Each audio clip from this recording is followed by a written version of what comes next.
तो मेरा as a polio survivor यही पैगाम है जो आपका पैगाम है कि जी प्लीज़ अपने बच्चों को पोलियो के कतरे पिलाएं और उनको इस मोहलिक जो डिसेबिलिटी है इससे बचा लें।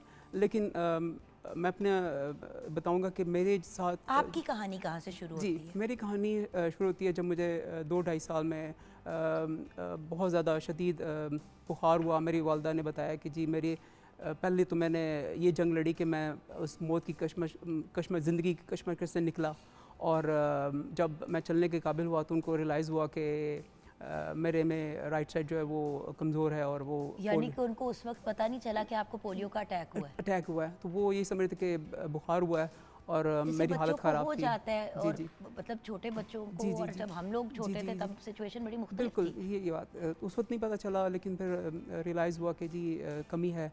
तो वो चलने में उन्होंने बड़ी कोशिश की कि मसाज वगैरह करें, लेकिन जब पोलियो का एक दफ़ा अटैक हो जाता है तो वो पैरालाइज़ कर देता है आपको। मैं खुशकिस्मत रहा था कि मुझे एक टांग पे हुआ। कुछ हालात में ऐसा होता है कि दोनों टांगें हत्ता के बाजू भी जो हैं वो इसका शिकार हो जाते हैं।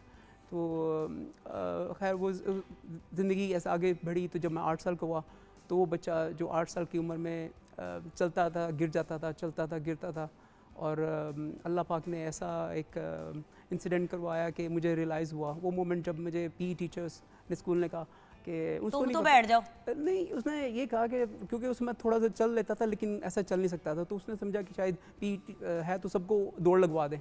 तो उसने कहा तुम भी आओ, दौड़ के जाओ, उस दीवार को हाथ लगा के आओ। तो मैं अपनी कोशिश कर रहा था, मुझे नहीं पता था कि मेरे साथ इस तरह डिसेबिलिटी है। तो मैं गिरा, 2 दफ़ा गिरा, लेकिन खैर मैं रोता हुआ दीवार को हाथ लगाया, वापस आया। वो मोमेंट थी जब मुझे रियलाइज़ हुआ कि अब मैं दूसरे बच्चों की तरह नहीं हूँ, मेरे में कमी है। तो लेकिन वहाँ पे एक मुझे हौसला हुआ कि मैं इस तरह नहीं रहूँगा। कि मुश्किल तो हुआ, तो लेकिन मैंने दीवार को हाथ हाथ लगाया, मैं 2-3 दफ़ा गिरा, मैंने हाथ लगाया और मैं वापस पहुंच भी गया। वापस आप पहुँच और गए। आसिफ भाई, यही तो सबसे बड़ी बात है जो हमने अपनी यंग जनरेशन को सिखानी है